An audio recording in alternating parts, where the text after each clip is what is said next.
Thank you. Now remember that one. It will come back at the end. Are we ready to get started? Good evening, everyone, and welcome. Please come on in, have a seat, get comfortable. We're going to be starting our program.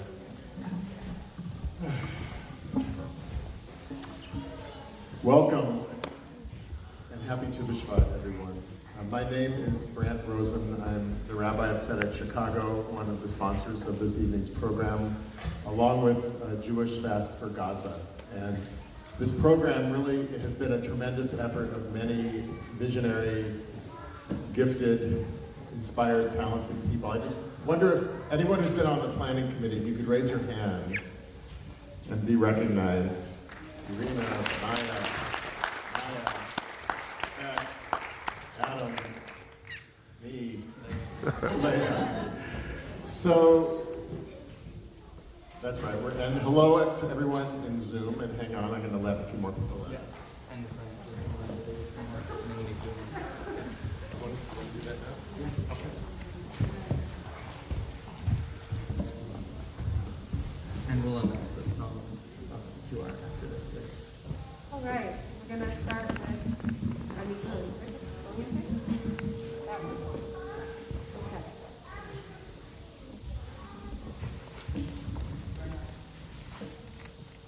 All right, trying now. Is this loud?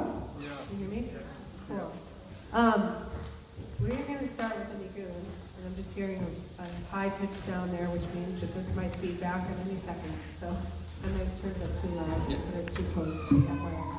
Okay. This is Tu B'Shvat Nigun by Batya Levine. Hayya-ya-da-do, hayya-ya-da-do, ha-da-da.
Let's try it.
I will say that there are song sheets. Sorry, that reverb is throwing me off. There are a few QR codes around the space for a few of the songs that we'll share tonight. So now might be a good time for some folks who want to have the lyrics on your phones to go over there, scan the QR code, and then once you have it, you can also share it with people next to you, either through text or airdrop, or just holding the QR code for them to scan. If you want to also take a picture of it, yeah, thank you. Okay, I'd like to orient us a little bit before we begin. Tell you a little bit about Tzedek Chicago, a little bit about Jewish Fast for Gaza, a little bit about Tu B'Shvat, the holiday that we are celebrating this evening.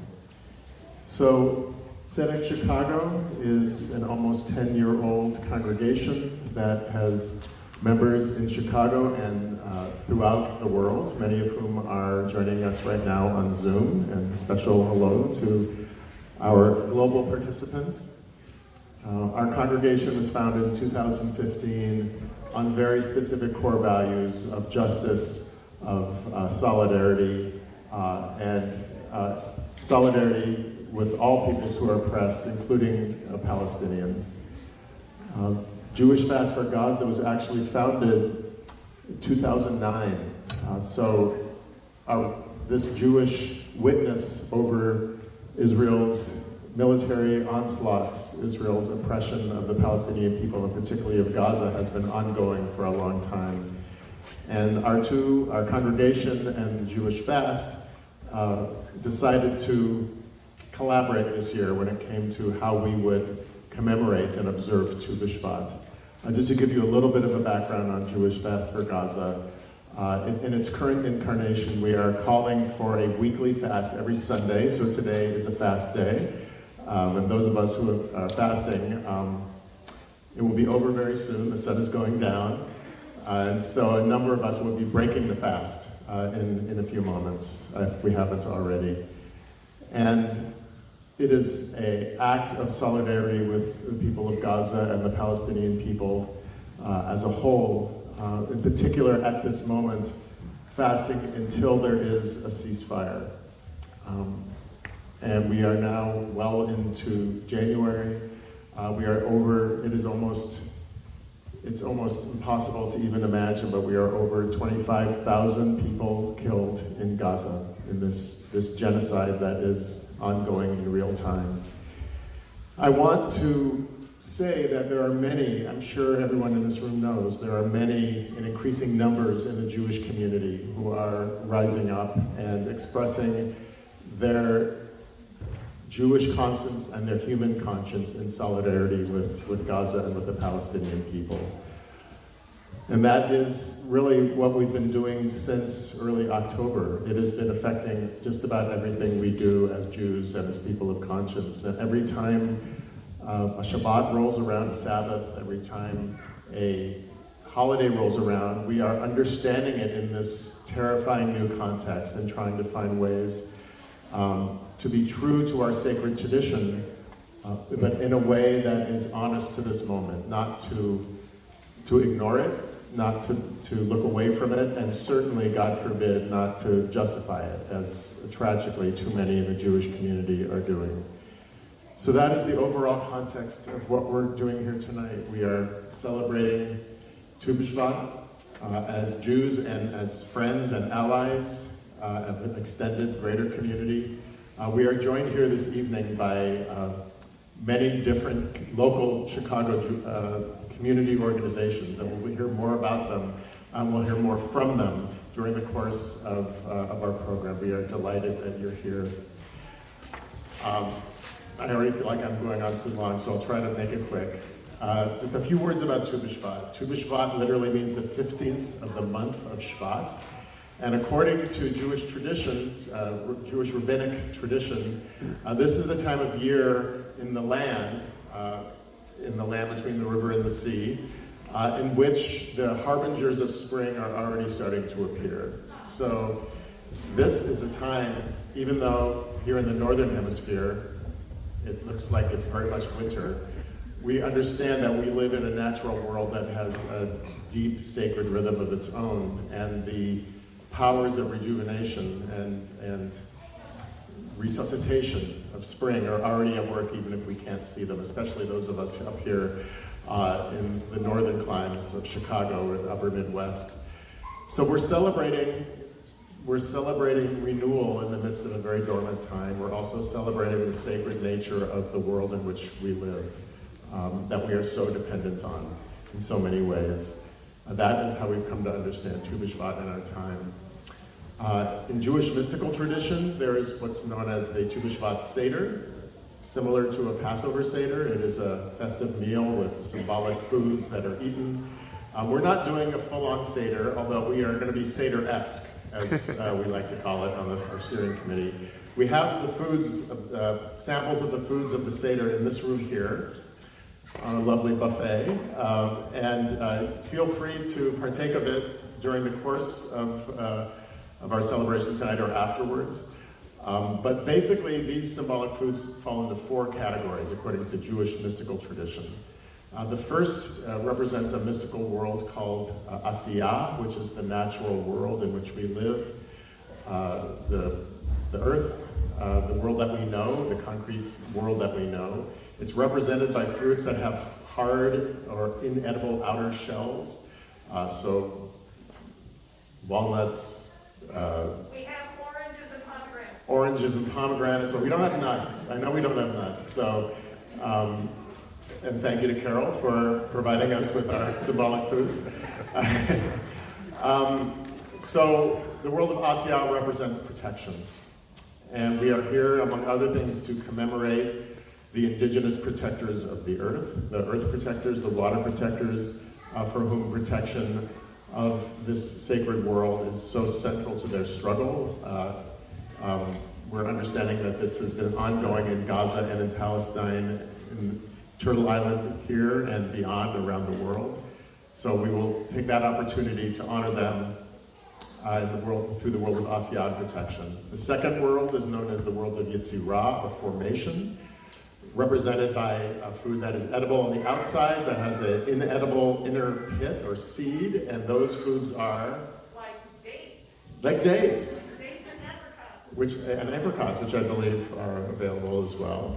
And that is represented by the seed, planting seeds for the future, the organizing work we do, the movement building that we do, the struggles that we build and are involved in, are planting seeds for the future that we want to see.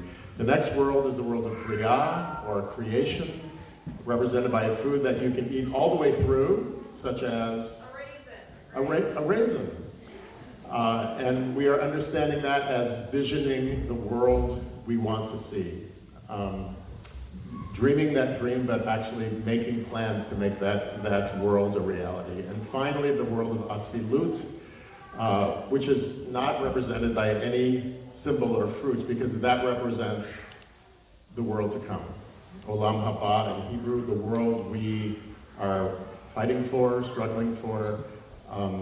All of these categories, protection, planting seeds for the future, visioning and solidarity in the third world and the world to come, are going to be part of our program this evening, both the songs and the speakers that we hear, and also the art project that is being set up in the back of the room by Maya Escobar and Elias Escobar.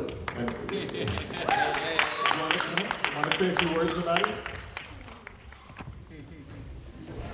Maya and Elias.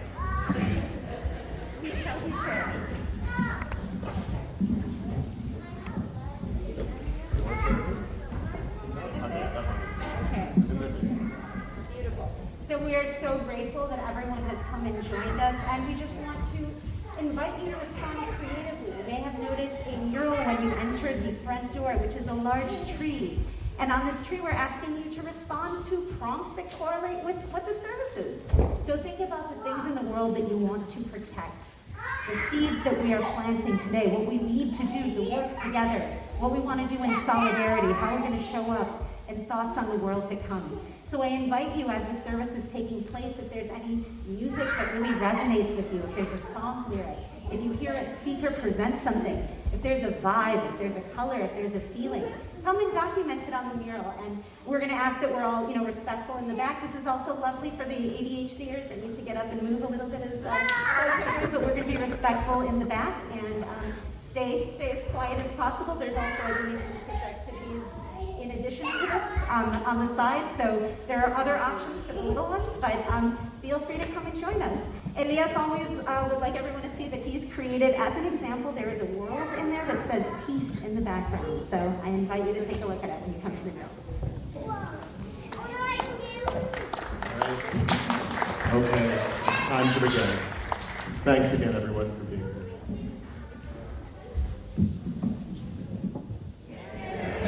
All right, I'm happy you're here. My name is Adam. This is Leah. We're the cantorial artists at Tzedek Chicago, and we'll be introducing each of our 4 mystical worlds with a song tonight. And so, if you have the song in front of you through the QR code, you can sing along for every line. If not, you can still sing along, certainly on the refrain. We're going to start with We Shall Not Be Moved, which is a song with a history that's over 100 years old, from the Civil Rights Movement, from the labor movement before that, and was a Christian hymn before that, sung all over the country in both white and black congregations. It's likely it has its origin as an African-American spiritual. And a lot of our songs that reclaim our own Jewish scriptures in the name of liberation come from black liberation theology tradition in this country. And so, with that, we offer We Shall Not Be Moved with special lyrics dedicated to land and water protectors in Gaza. Amen. How's the volume? Can you hear me? We shall not be moved. We shall not be moved, just like a tree that's planted by the water. We shall not be moved. So the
would like to introduce a friend to many in this room, Irina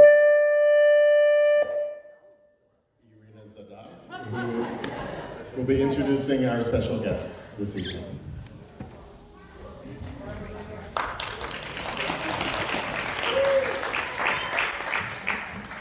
Good evening, everybody.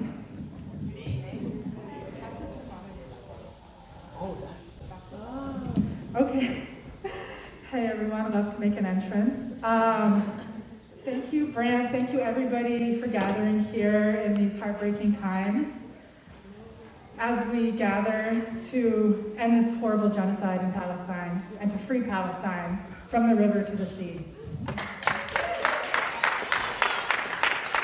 I want to invite up our first speaker, Virya Hampton, who is a phenomenal climate justice organizer here on the south side of Chicago in Outlet Gardens. She grew up with Hazel Johnson, the mother of the environmental justice movement. Woo woo! Thank you.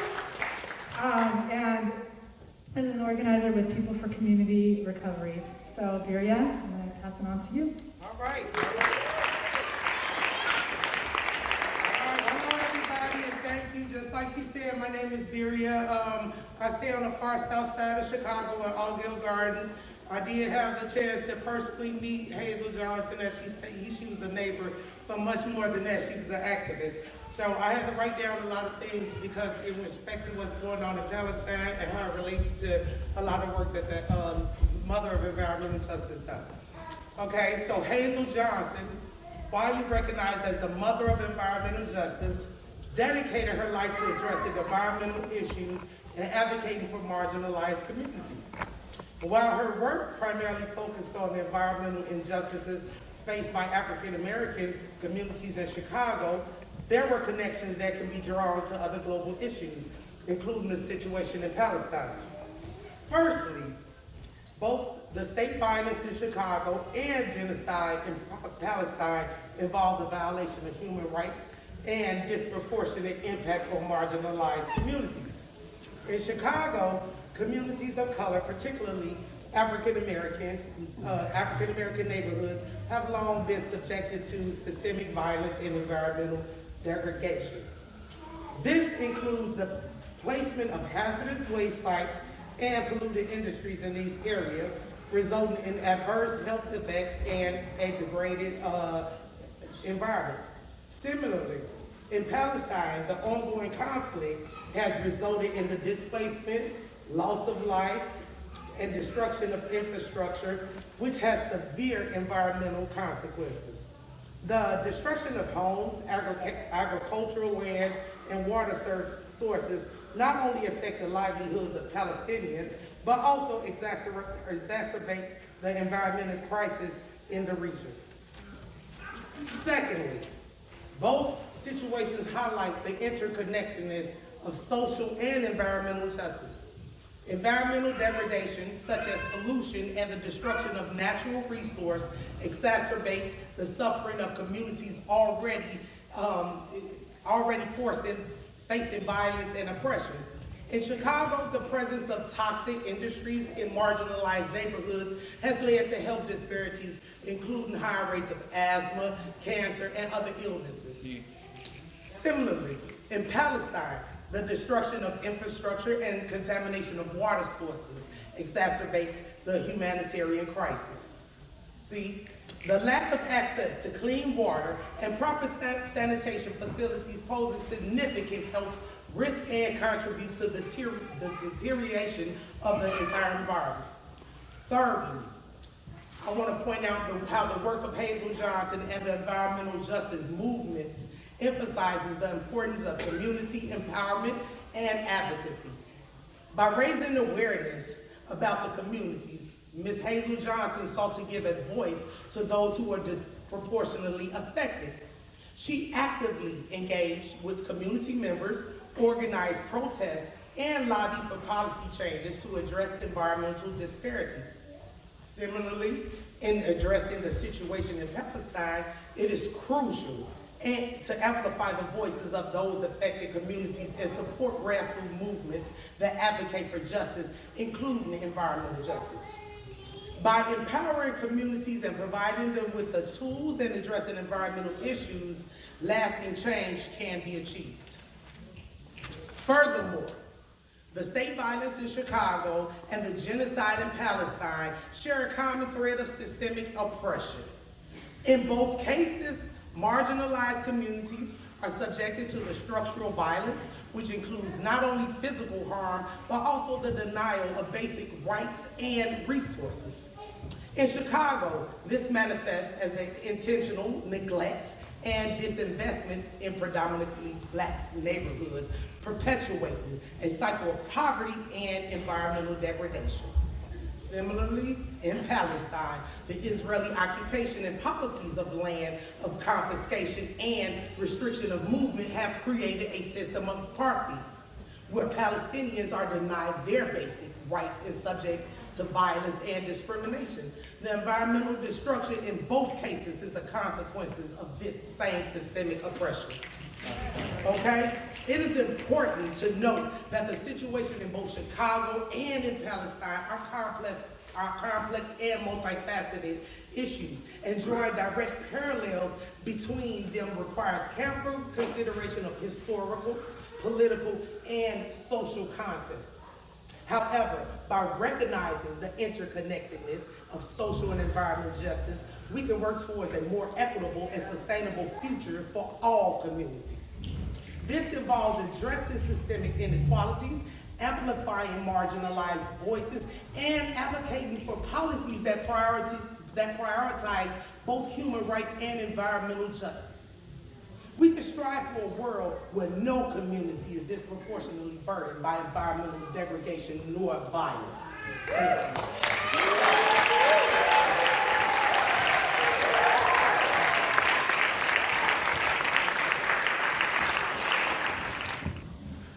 Yetzirah. So, I think are we going to have an introduction of Yetzirah, Brent, as well? I don't want to overlap with what you're going to say. Yes? Okay.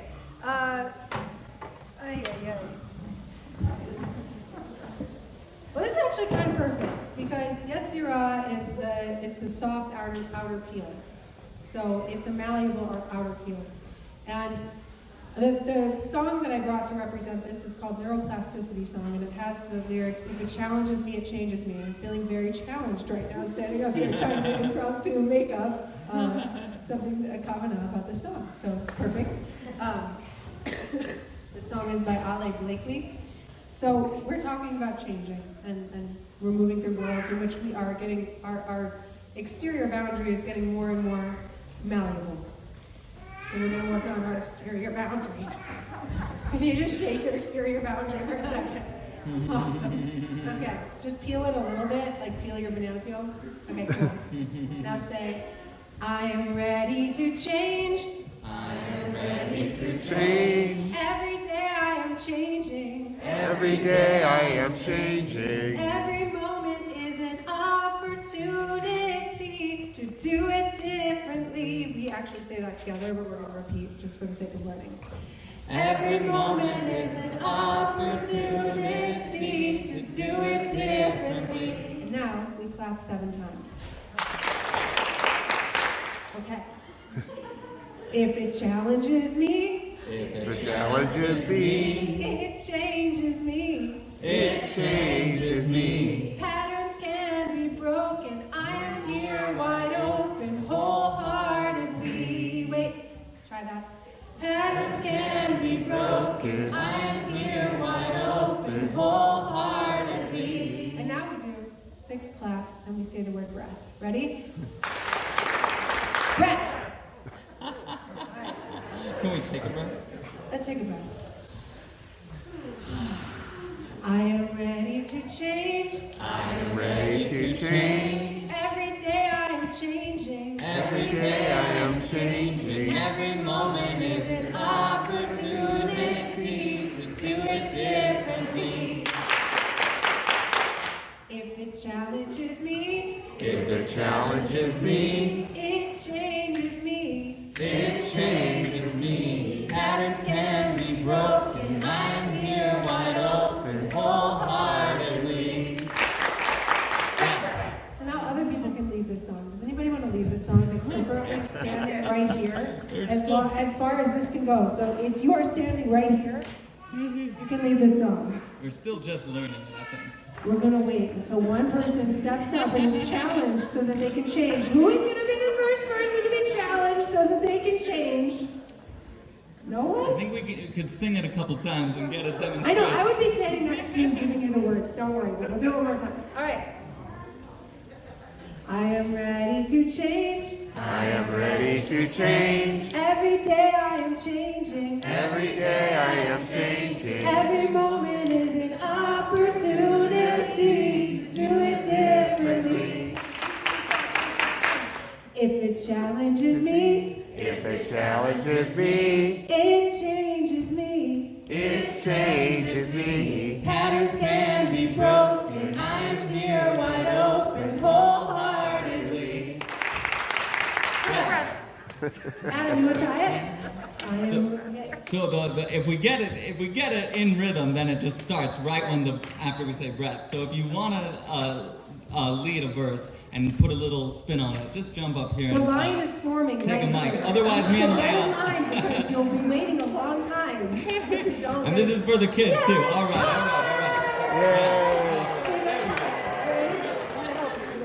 Why don't we do one? I am ready. I am ready to change. I am ready to change. I am ready to change. Every day I am changing. Say that. Every day I am changing. Every day I am changing. All together. Every moment is an opportunity to do it differently. 1, 2, 3, 4, 5, 6, 7. If it challenges me. If it challenges me. If it challenges me. It changes me. It changes me. Patterns can be broken. I'm here wide open, wholeheartedly. 1, 2, 3, 4, 5, 6, 7. Give it up for Kai.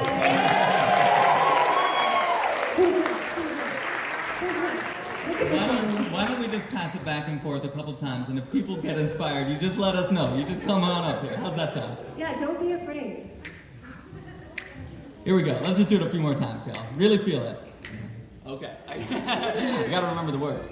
I'll start us off. Yeah. 1, 2. I am ready to change. I am ready to change. Every day I am changing. Every day I am changing. Every moment is an opportunity to do it differently.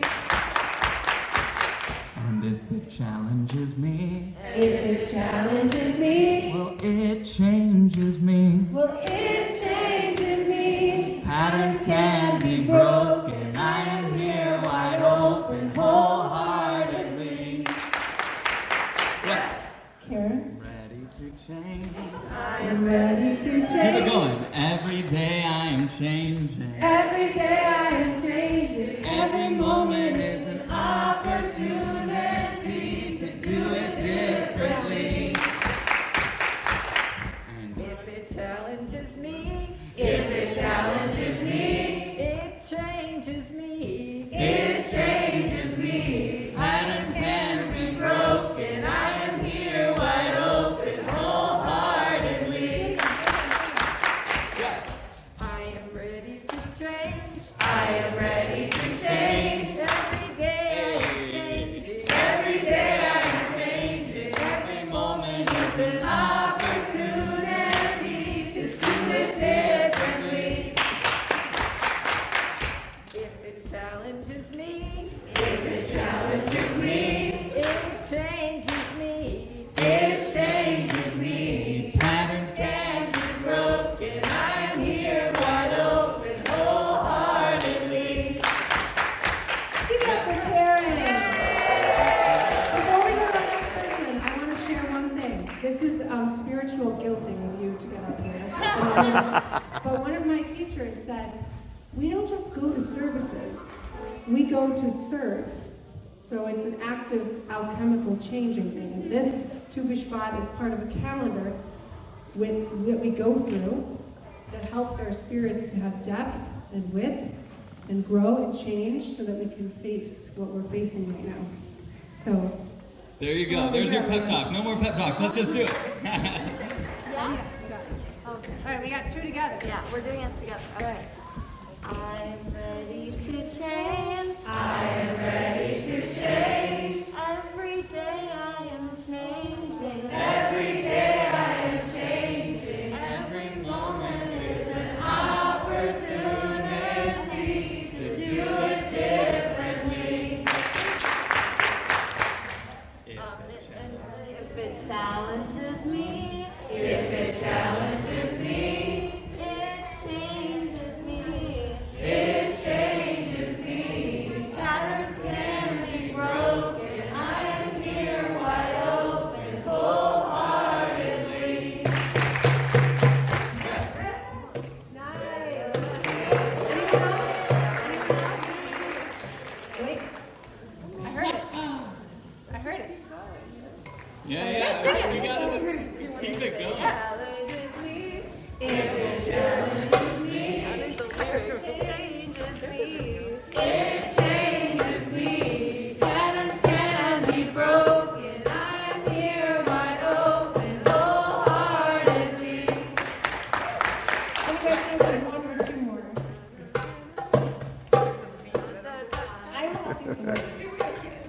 Hey. I am ready to change. Every day I am changing. Every moment is an opportunity to do it differently. If it challenges me, if it challenges me, I don't remember the words. Patterns can be broken. I'm here wide open, wholeheartedly. 1, 2, 3, 4, 5, 6, 7.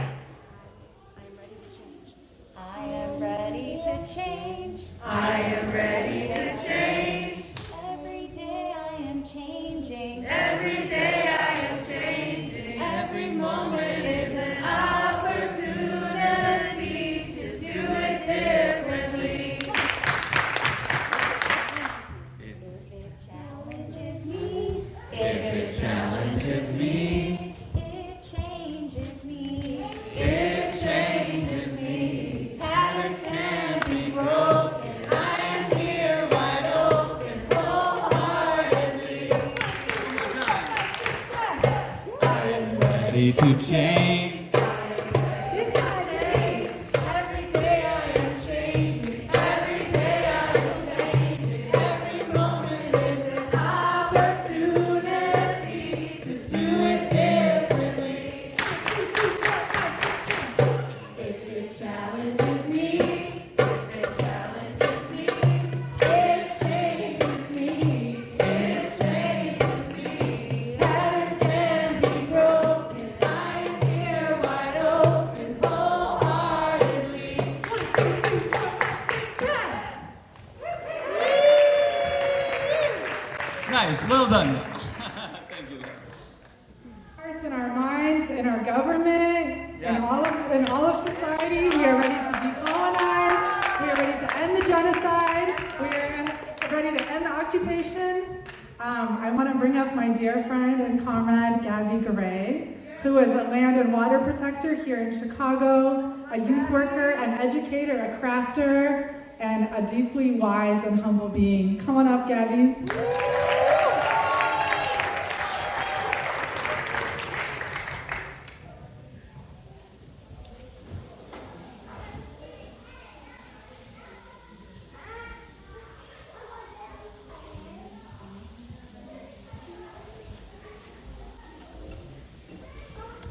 Thank you for that. Is there a way to make this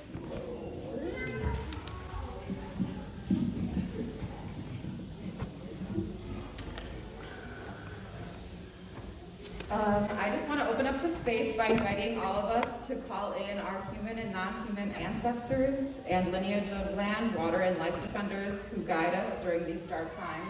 So I just invite you to say them out loud in the space.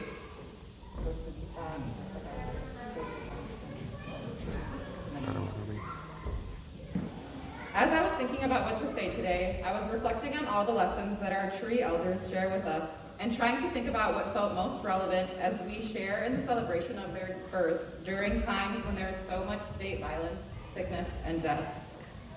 From Cop City to Palestine, to Congo to Sudan, to the thousands of Venezuelan asylum seekers arriving to Chicago, the millions who have died or been disabled due to COVID, the wildfire smokes and ongoing colonial climate catastrophe, killer whales flipping yachts to save their homes. All of these struggles are rooted in capitalism and colonialism, which seeks to disconnect us from ourselves, each other, and most importantly, the land. This earth being we call home. All of these struggles and violences are as deeply connected as we are. We have normalized painfully slow and violently fast deaths at the hands of colonialism. And not just human deaths, but the slow and unnatural deaths of all the beings around us. As I think of trees being birthed, I think too of how they die. The trees in this very city also dying prematurely of disease, poor air quality, lack of care, and the harsh conditions. Another reminder that our health and lives are deeply and intimately connected with all the beings around us. When the land is sick, the people are sick. In a tree death in the forest, as trees decompose, they continue to provide homes and food to so many beings as their lives end and they return as rich nutrients to the soil. Witnessing the cycle of the trees becoming transformed through death back into life makes me long for slow, natural, and life-giving deaths for everyone. All of Earth's beings have been robbed of a death that bring new life and lives that allow us to die naturally. Which brings me back to the trees, their birth, and the lessons they share. Returning to the land and its teachings is the only way forward. And our tree elders truly have so much wisdom we need to learn from when it comes to thinking about our collective liberation and future lives that are possible. Along with the reflections on returning to cycles, the trees offer us lessons on care and reminders that we are interconnected. When trees sense a threat or one of them is sick, they warn each other through the root system and mycelial network and provide care by passing nutrients to those who need it. They adapt and change and shift. They defend each other and protect their collective lives at all costs. In such a deadly and disabling society, collective care and collective liberation are the only way we survive. This will require us to change the way we live, and we have the tools and teachers, the trees and ants, and so many other beings who can help us get there. Like the trees show us, may these times truly inspire militant care and love from us all. May it change the way we live our lives. May we adapt. May the trees remind us that we are responsible for each other. May we return to the most dignified and natural death, which only comes from living the most whole and full lives. May we know oak trees that live for hundreds or thousands of years and then return to the soil in their death. May we see death and decomposition of the empire and an end to all exploitation of land, human, and non-human kin. The trees leave us with the question, what if we believed we were deeply and intimately connected and it changed everything? This is for all the homelands taken from us, for the land and water, for all our new ancestors who died unjust and violent deaths, for all of us who dream up new worlds. Free the land, free us all, from every river to every sea, by any means necessary.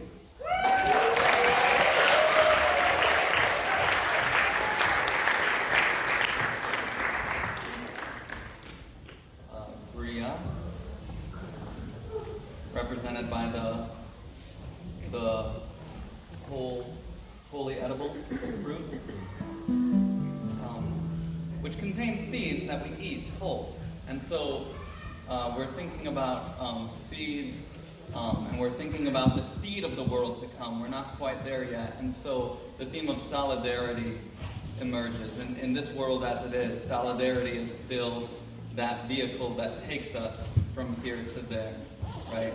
And so we wanted to invoke songs and memories from the resistance at Standing Rock in 2016 and 2017, which revitalized so much of the movement energy in this country and around the world. And this is a song that I wrote after getting the privilege of spending just a little time at the resistance camps in Standing Rock, North Dakota.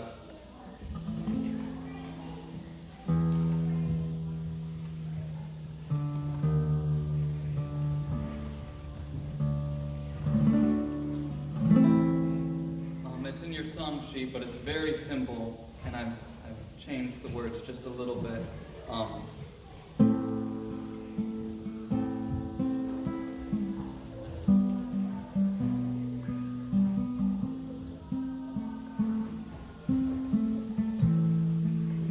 The words are, we say water is life, we face all genocide, we pray the people survive, we say we won't go quiet.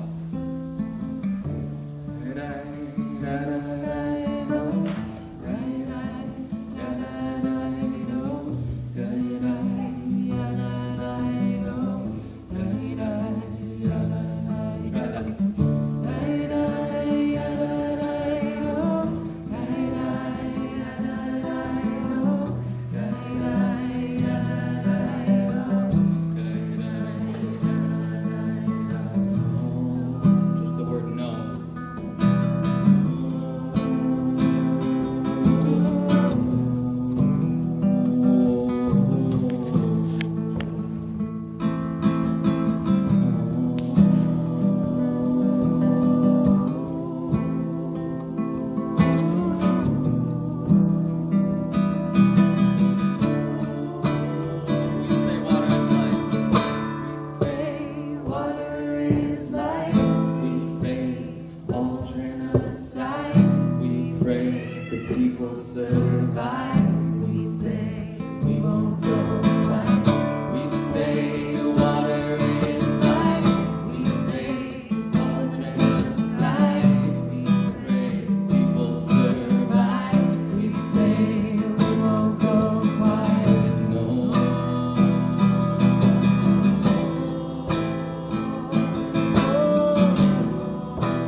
organizer, educator, artist, musician, just a really brilliant, passionate fire of a human being, Sarai Bernice.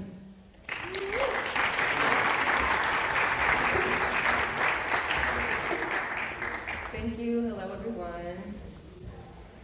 So, I would like to begin by uplifting the memory of slain forest defender, Miguel Hiran, also known as Tortuguita, who was killed a year ago this week, shot over 50 times, sitting cross-legged with their hands in the air, while protecting the Wilani Forest in Atlanta.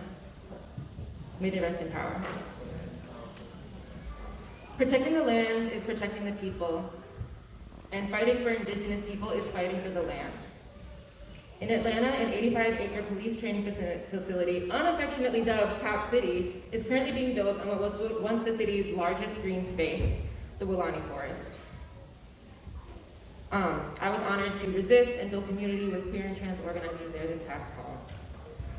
Along with the devastating impacts on local flora, fauna, and fungi, destroying the forest tree canopy will accelerate the urban heat island effect in the area, which is surrounded by a mostly Black population who are at or below the poverty line and could experience up to 10 degrees warming as a direct impact of this project. This undertaking is part of a decades-long collaboration and sets a precedent for international policing efforts.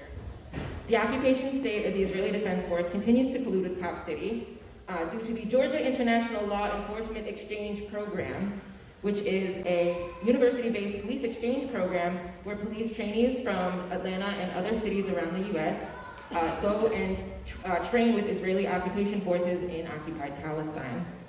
And they're learning tactics that the IDF calls battle-tested because they've been using them to oppress and brutalize Palestinians for decades. Tactics that we're then later going to see in Chicago and in other cities in the US used against Black and other marginalized peoples. This network of violence illustrates how destructive and how destruction of the land is directly linked to destruction of the people and an increased police state. And how our struggle against police violence and for environmental justice in the United States is directly linked to Palestinian freedom. And we must resist in deep, deep solidarity. I would like to end with a poem that I wrote called A Budding Herbalist Makes Medicine. To remedy, first reflect. But damn, is a full body balm beyond my abilities? Only if you go it alone. Gather your kin, alive and not, human and not, those who give you big laughs and hold your belly stones. Trade off heavy lifting as you go forward and look back at it. For rose, ginger, nettles, a deep lunge, booty shaking in full view of the ancestors. Etch it between your eyes for easy access at a later date if you can. Cleanse your hands with salt water that you made with your body's witnesses, and make glorious use of the stones. Thank you.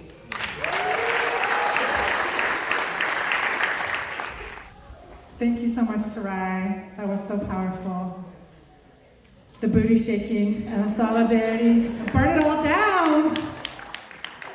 All right, up next we have Maya Shenwar, who is a phenomenal writer, journalist, the Center Director for the Truth House Center for Grassroots Journalism, and is also here on behalf of Jewish Fast for Gaza. Coming up, Maya.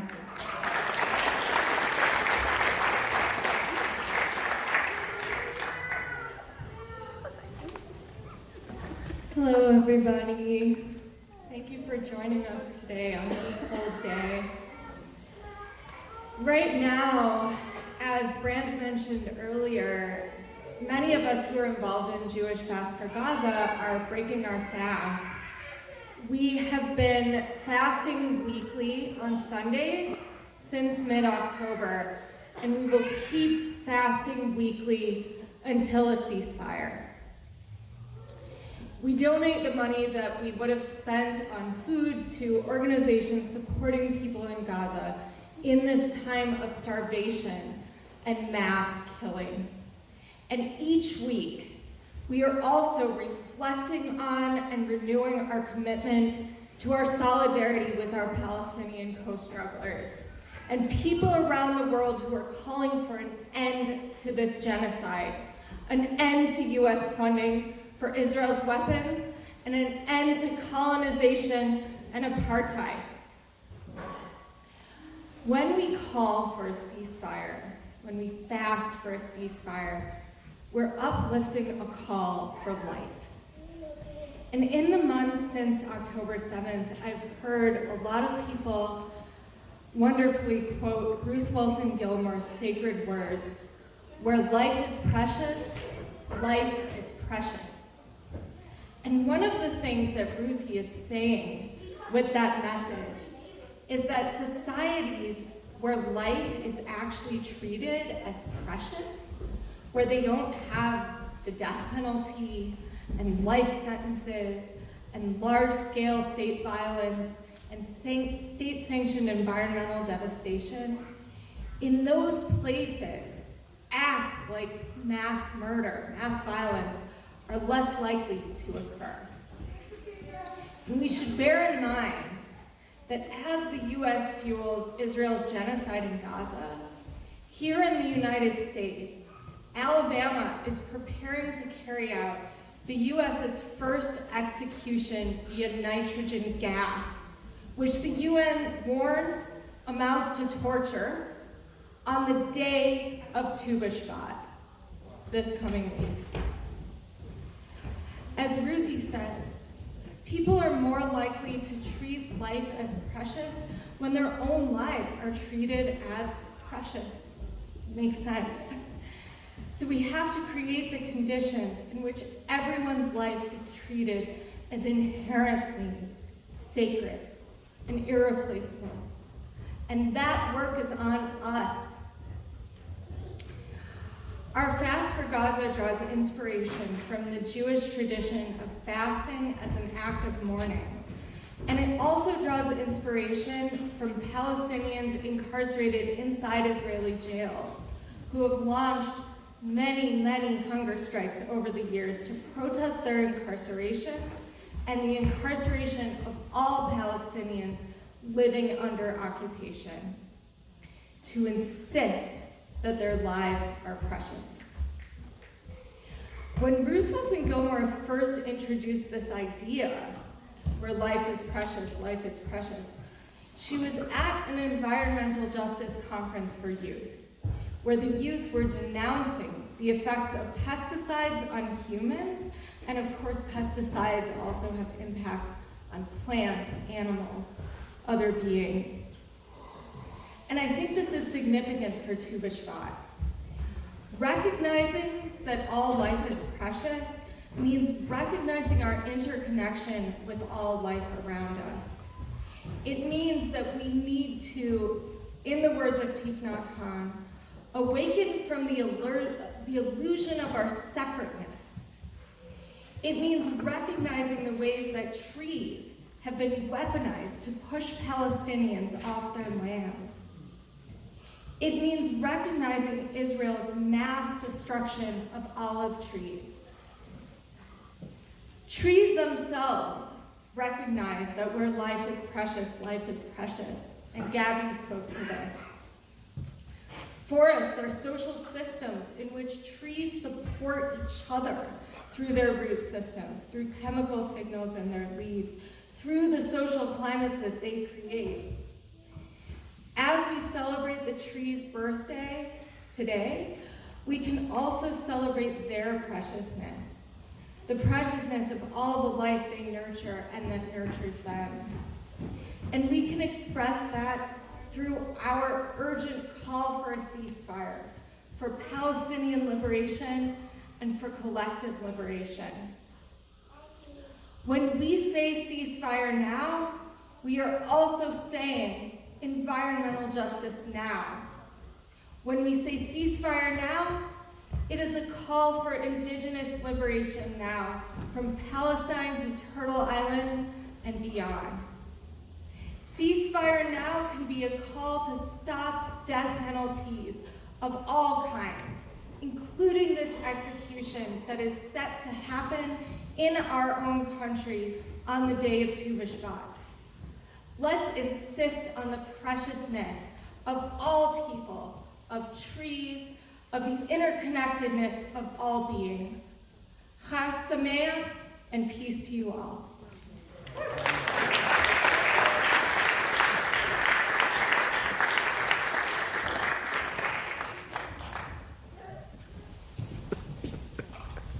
You know, these holidays are holy days, and they're interesting because you think, oh, a celebration, like, woohoo! It's like, I'm gonna have so much fun, but really they're designed for you to go through what you go through, and myriad of things to go through, and to be in alignment with what's happening on the earth, and to be closer and feel more empathy toward other people and more solidarity and connection with other people.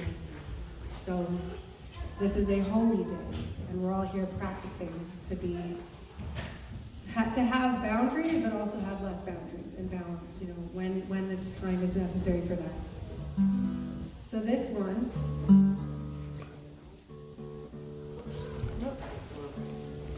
all right. I always try to speak while I'm doing other things, and it never quite works. It's always this aspiration, the ultimate ADHD dream. That you can't really do two things at once and do them well. So here I am. All right.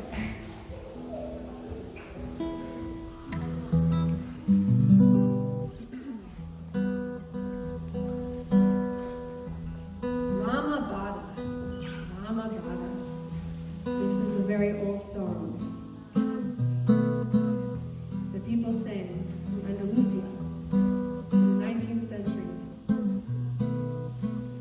And there were Jews living there, and there were Christians living there, and there were Muslims living there. And the Jews brought their music, and the Muslims brought their music, and the Christians brought their music, and people brought music from all over the world and converged in this place and created this beautifully rich tapestry of culture, of music. That's what happens when we come together, a rich tapestry of humanity. Mama Bada, it's a belly dance song. Probably one of the most popular songs in the canon of Arabic music.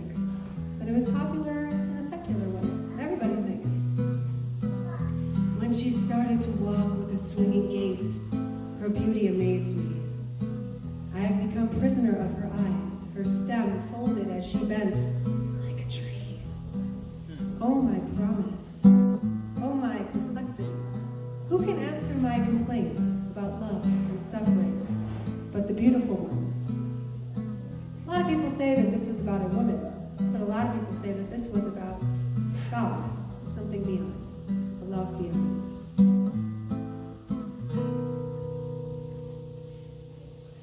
Now, I've taken different words and set it to this beautiful melody. I've taken words from Pirkei Avot, I took words from Lamentations, and I took words from Bereshit. Because I believe that in the roots of Judaism, it is not a colonial religion, that it truly is a religion that embraces the land. And in Brandt's words from the conversation earlier this week, when you embrace and love the land, you love the land and the people and the plants on the land, all of them. And I believe that we can flip the script using our scripture.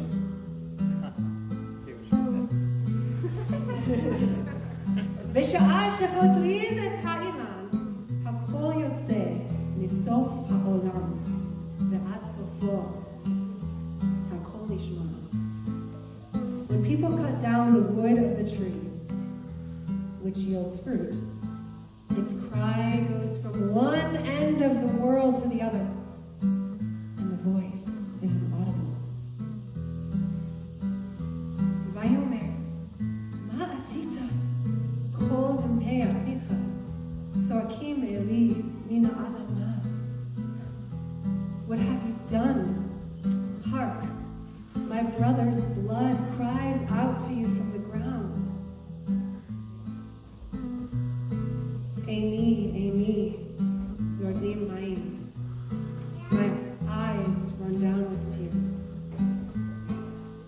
The olive tree is a sacred symbol to Palestinian culture, and I believe to many indigenous cultures that lived on that particular land in that area. that had no name until it was assigned a name of who they were. And losing those trees in the great poem by Mahmoud Darwish, The Second Olive Tree. I encourage you to look it up. When you cut those trees down, you uproot them, you uproot the grandmothers and grandmothers and grandmothers too. And you uproot the little boy who stands and throws rocks at a giant bulldozer and gets away. So this song is called Lament of the Olive Tree. And I need your help to sing it. All right. It goes like this. Can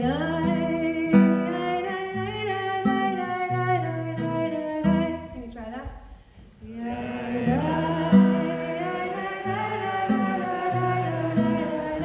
Same thing, let's do it again.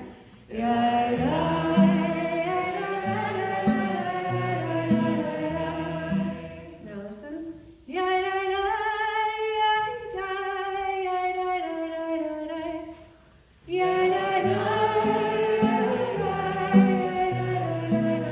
Same thing.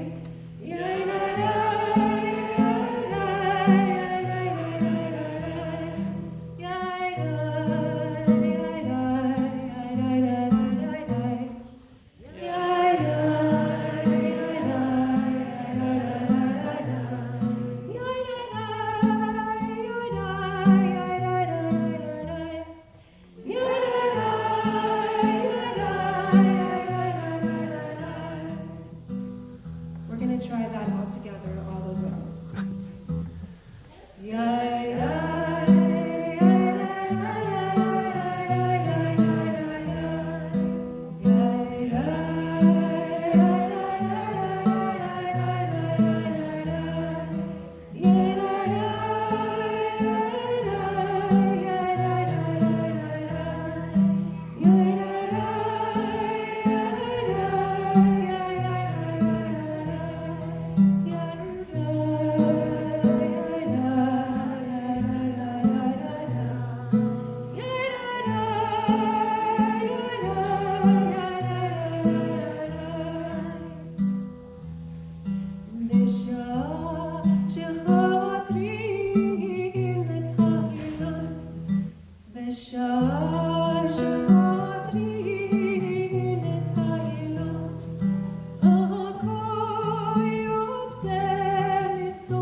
Everybody. Yeah.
Thank you so much, Maya. Can we get another round of applause? Thank you.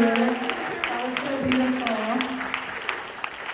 And now, as we are in our last world, we're going to invite up our final speakers of the night, Leslie and Sitali, who are youth organizers, climate justice organizers on the southwest side of Chicago and South Mondale. Come on up.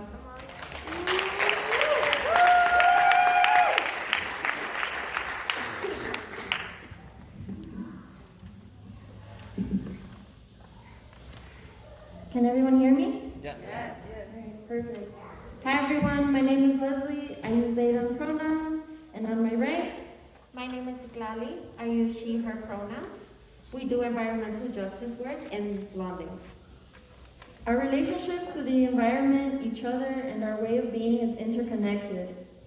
The Colonial Project, aka US and Israel, attempt to sever our relationship with it. In what ways? This system promotes individualism, consumerism, aiming to diminish the creativity and power communities hold. It breaks treaties with tribal communities, enforcibly and violently displays indigenous communities of Turtle Island for the forced agriculture by enslavement of Afro-Indigenous people. By distilling our relationships with the earth and prime us for an industrial world. By selling us back devalued plants and nature through devalued migrant labor. By collapsing the ancestral care systems that kept us healthy and sustained disabled, elderly, and young people.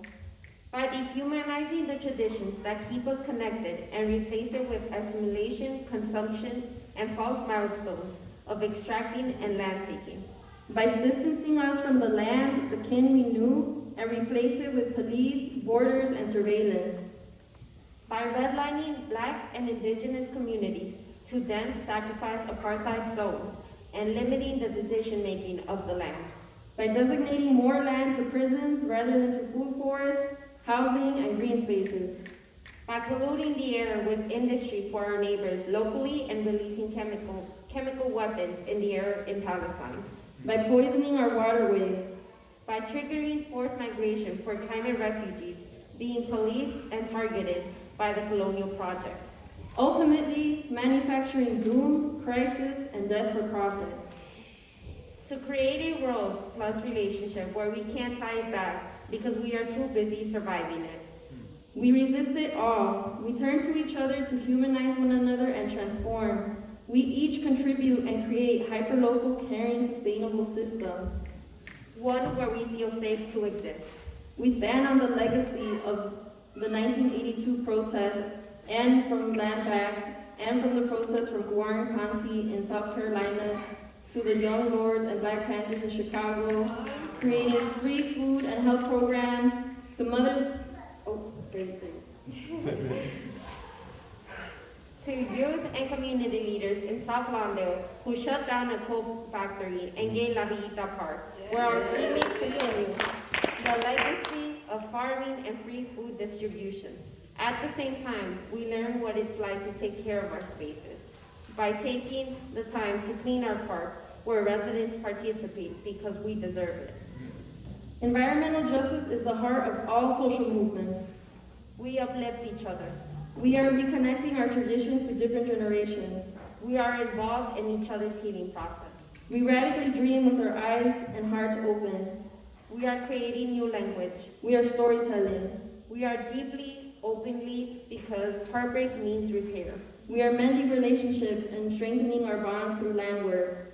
We are stewarding the land as a community. We are defending our lives and connection to one another. To create the world we imagine, we must work every day towards it by loving the earth, loving each other, and loving ourselves. We trust, protect, and nurture our collective well-being. An ethic of love, Bell Hooks says, is how we utilize all dimensions of love: care, commitment, trust, responsibility, respect, and knowledge in our everyday lives. We can do this successfully only by cultivating awareness. Being aware enables us to critically examine our actions to see what is needed so that we can give care, be responsible, show respect. indicate a willingness to learn. Learning to face our fears is one way we embrace love. And Thomas Merton teaches us, genuine love is a personal revolution. What does our personal revolution look like? To liberate ourselves from the state that aims to steal our humanity and coexistence with the trees, stars, and corals. Power to Palestine, power to Haiti, power to Sudan, power to Congo, power to Puerto Rico, power to the land defenders in Guatemala, El Salvador, Honduras, Brazil, Ecuador, and oppressed people everywhere fighting for liberation.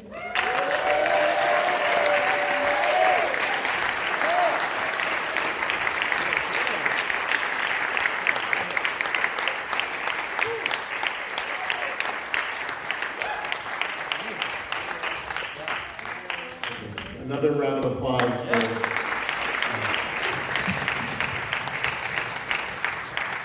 first of all, deep, deep gratitude to our guests and our speakers, both for your words, for the work you do, for being here, for bringing us in solidarity with your struggle and your work and teaching us what the true meaning of Tu B'Shvat really is about. Thank you so much.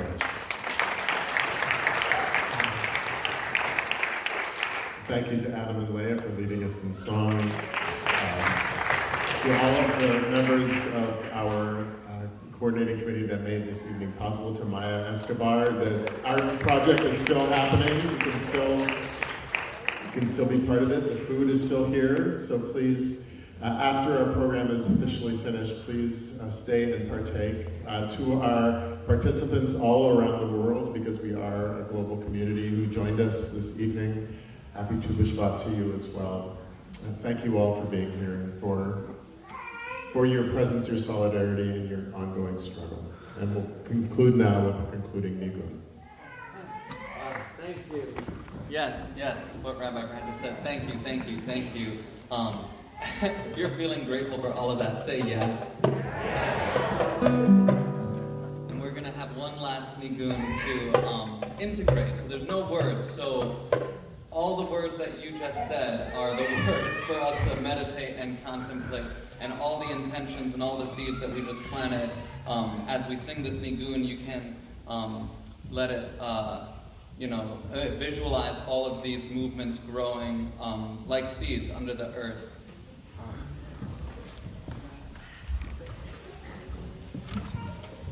Yes. This is the same nigun I started us with when we were just gathering the energy. I'll teach it to you once as call and response, and then we'll do it together. This is my nigun for the month of Shvat. Ay, ay, ay, ay, oh. Ay, ay, ay, ay, oh. Try that.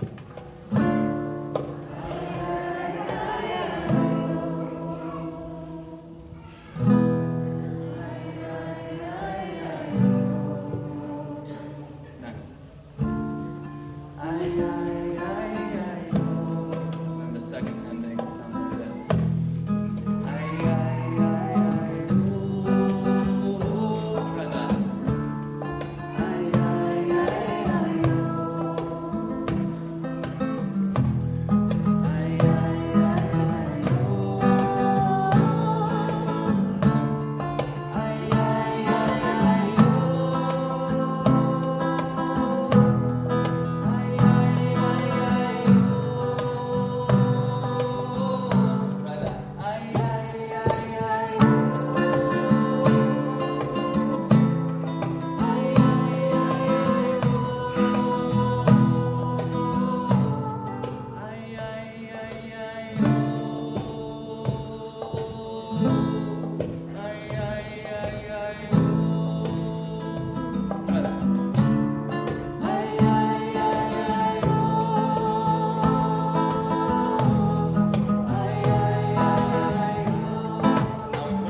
It's our program. Hag Sameach.